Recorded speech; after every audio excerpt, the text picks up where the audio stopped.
সম্মানিত দর্শক শ্রোতা, আসসালামু আলাইকুম। আজকে অনেক দিন পর, প্রায় এক সপ্তাহ পর আপনাদের সামনে নতুন কিছু কথাবার্তা নিয়ে আলোচনা করতে এসেছি। যে আজকের আলোচনা অত্যন্ত গুরুত্বপূর্ণ আলোচনা, যে আমাদের এই এক সপ্তাহের ভিতরে আমাদের বাংলাদেশে যে কোটা সংস্কার বিরোধী আন্দোলন, সে কোটা সংস্কার আন্দোলনের মাঝে কি কি ঘটেছে, যে কোথায় কি কি ঘটনা ঘটেছে, এবং আপনারা জানতে পেরেছেন যে আমাদের দেশের যে এমন কিছু স্থাপনা ধ্বংস হয়েছে, যে স্থাপনাগুলো অত্যন্ত গুরুত্বপূর্ণ স্থাপনা। যে স্থাপনাগুলোর মধ্যে অত্যন্ত গুরুত্বপূর্ণ হলো আমাদের এই ইন্টারনেট সেবা, মেট্রো রেল। আজকে মাননীয় প্রধানমন্ত্রী শেখ হাসিনা যে মেট্রো রেল সেটা পরিদর্শন করতে গিয়েছিলেন, সেখানে গিয়ে উনি চোখের পানি ফেলে দিয়েছেন। যে প্রধানমন্ত্রী শেখ হাসিনা এই মেট্রো রেলটি অনেক স্বপ্নের পরে নির্মাণ করেছেন। আজকে আমাদের প্রধানমন্ত্রী শেখ হাসিনা এই 15 বছরের যেই উন্নয়ন কাজ করেছেন, আমাদের বাংলাদেশ হওয়ার পর এই এমন সুন্দর, এমন গুরুত্বপূর্ণ স্থাপনা কেউ করতে পারে নাই।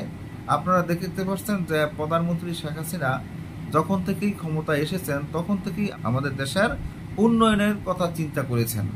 আজকে সেই উন্নয়ন দেখে কিছু দুষ্কৃতী প্রকারের মানুষ আছে, সন্ত্রাসী আছে, জঙ্গিবাদী আছে, তাদের এটা কিন্তু সহ্য হচ্ছে না যে প্রধানমন্ত্রী শেখ হাসিনা এভাবে দেশের উন্নয়ন করবে, আর এই উন্নয়নমূলক কাজগুলোই আমরা আগে ধ্বংস করব।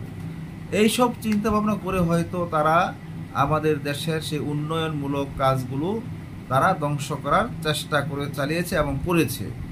এখন এই এক সপ্তাহের ভিতরে যেই গুরুত্বপূর্ণ স্থাপনাগুলো তারা ধ্বংস করেছে, সেই স্থাপনাগুলো অত্যন্ত গুরুত্বপূর্ণ। যেমন আপনারা জানতে পেরেছেন, আমাদের এক সপ্তাহ ধরে আমাদের বাংলাদেশে কোনো ইন্টারনেট সেবা ছিল না।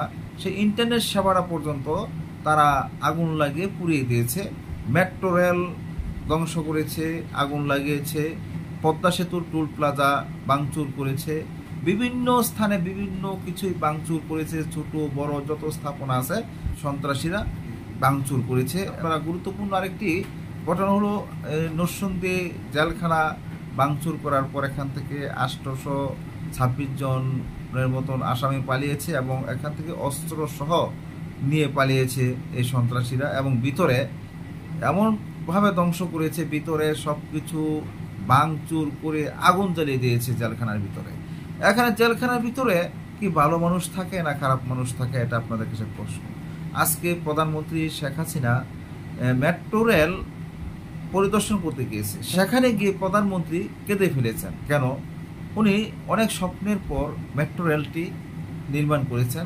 এই মেট্রো রেল তো সাধারণ জনগণের জন্য নির্মাণ করেছেন। এই মেট্রো রেল দিয়ে প্রধানমন্ত্রী কখনো চলবে না, এবং এমপি মন্ত্রী যারা আছে তারা চলবে না। আমাদের মতন সাধারণ মানুষই এই মেট্রো রেল দিয়ে চলাফেরা করতে পারবে যারা শহরে থাকে।